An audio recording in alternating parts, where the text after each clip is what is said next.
So what is success? Success is literally just you have accomplished what you've set out to do, whatever that might be, whatever that looks like for you.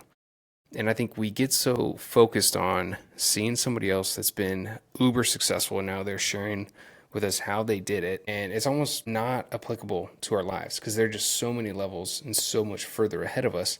They probably don't even remember what it's like to be in the shoes that we're in. They don't remember what their business was like when it was at $250,000 a year, when they're doing hundreds of millions. Like, I think we can grasp a lot from them and you can take some themes, but I think if we can look at the overall pattern of success and break that down, then we can at least apply it to our lives. And so today I'm going to share with you my story. And this is literally my success story. Is literally, I got out of debt. I got some autonomy in my life by real estate investing. I was able to crawl out of the hole that I had dug myself into. And then I've been able to work for myself for multiple years in a row now. I don't answer to anybody other than myself and my wife and my family, right? But other than that, if that's what you want your success to look like, is owning your own time, owning your own income potential, then this could apply to you, right?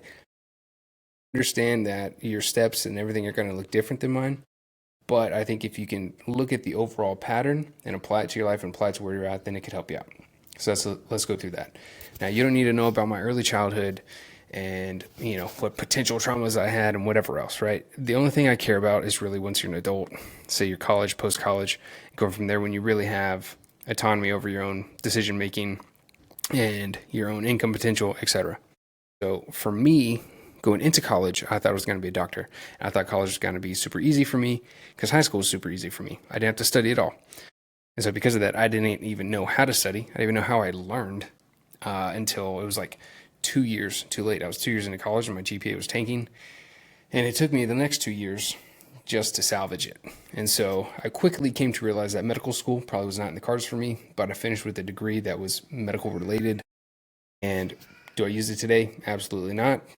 Did it help me get a job at one point in time? I think it did. So what happened for me is right out of school, I'm still thinking that I want to be a doctor. So I'm still doing things that are going to help that out. And so I was working for an allergy clinic as a medical device tech. I used to do medical device sales. Sorry, that lingo jumps in and everything. I was a medical technician. I was just giving people allergy shots and testing them and doing that sort of thing. And after college, what I really thought working was going to feel like, I thought it was going to be help me feel free, help me feel independent.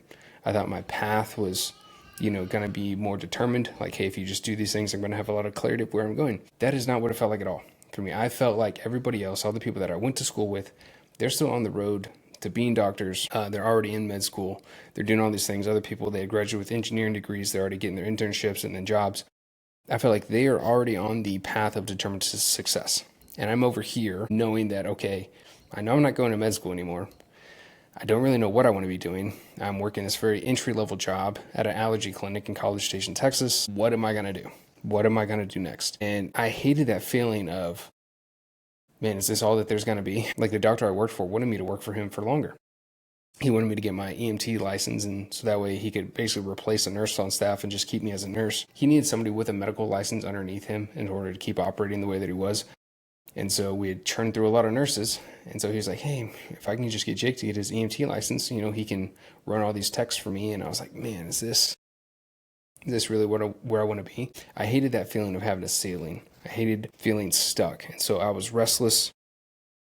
I was anxious about my future.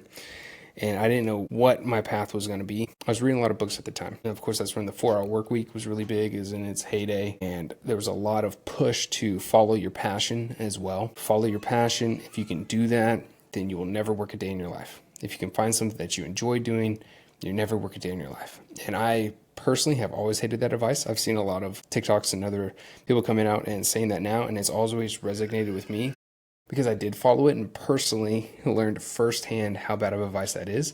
I think it kills a lot of passions, and I think it builds a lot of bad businesses. If you build your business on your passion, you're going to quickly realize that the thing that you love doing and you're passionate about, you're going to do that very little of the time, the overall time that you're actually in this business. And so, because let's say you love surfing, so you want to give surfing lessons.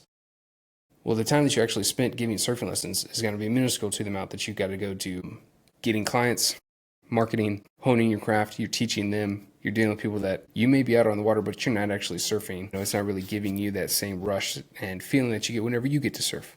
Right now, if you really love seeing other people succeed and seeing them learn how to surf, then maybe that's for you. And there are people who love those things and they find that and they're great at just being the instructor. But if you're going to be the business owner and create a business around your passion, you're going to realize that a lot of your time is not going to be spent on surfing. You're going to be dealing with emails, dealing with invoices, dealing with reviews, all the other nonsense that does not include surfing and that you don't want to be a part of. So what did I do? I followed my passion.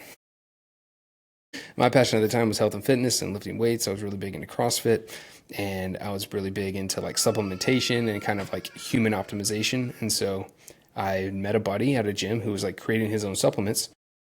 He would order ingredients in bulk and kind of create his own stuff, mix and match, and being like a little mad scientist with it. And so we said, okay, I got kind of like this medical degree. He had some sales background. He's also doing this. We both loved health and fitness. And so, okay, what can we do? We saw a hole out there in the market for really well made, intentional, almost like high end pre-workouts and intra workouts and protein powders that were super clean without all the dyes and everything else in artificial flavors, etc. So that's what we set out to do.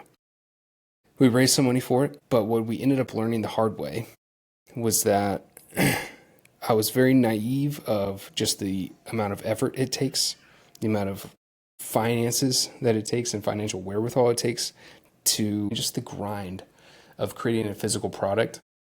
Going from 0 to 1 is such a massive lift. Like, you have this idea in your head and getting that to an actual physical product that you can hold in your hand. There's so much that goes into that only the people that have done it can really even appreciate it. There's so much work, so much effort, and we just lack the systems.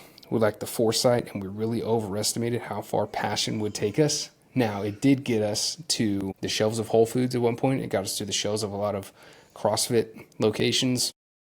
And we had a bit of an online presence. But because we were so weak in all these other areas, and like I said, naive, it ended up being a massive failure. Now, did we not just raise enough money? Were we not that good of marketing? All those things matter, yes, but our management of the company and the finances and the product itself is really what did us in. Like I said, overestimating passion, overestimating just the amount of work that it would actually take. And then the whole time we're out here, I felt like such a fraud because we're telling everybody, like, hey, this looks great, right? We're being successful. We're on the shelves of Whole Foods, when we literally can't make our rent for the month, right? I'm living in my dad's spare bedroom. My whole life is now run on credit cards because I can't afford anything. That's what was really going on. Yeah, we're out here telling everybody it's great because we're just hoping it would turn around. And when you're running a business on hope and passion, that's just jet fuel for failure. So my first leap was also my first massive failure. It was embarrassing. I was doubting myself as a man. I was doubting my decision-making abilities, and that's what really ate me up. Because up until that point, I really trusted my intuition. I really trusted my gut on things. I really trusted like all the stuff that I work at, I can make happen. I make successful. That's who I was. And so I was really just disconnected with the man that I was looking at in the mirror. It was such a massive feeling of failure for me and so humbling that I really didn't know what to do. But it did give me an identity shift at that point in time. I said, okay, I am a business owner and I can make things happen. I can go from that 0 to 1. I now know what that takes. And also, failure didn't mean that I wasn't capable, right? Failing didn't mean that I wasn't capable of actually succeeding. Maybe I just ended it too early. And these mistakes that we made were not only avoidable, but what I've come to learn is that I think a lot of them, at least in my personal life, were reversible. And so I want to leave you on that hope, because at that point in time, I was over 30 grand in debt. I had literally $0 to my name. I had a blown out transmission in a super old truck with 300,000 miles on it, living in my dad's spare bedroom. And so step 2 to this in my story, I'm going to tell you how I got out of that. Hopefully you can notice some patterns. And if you're in any of those same situations, hopefully this can help you.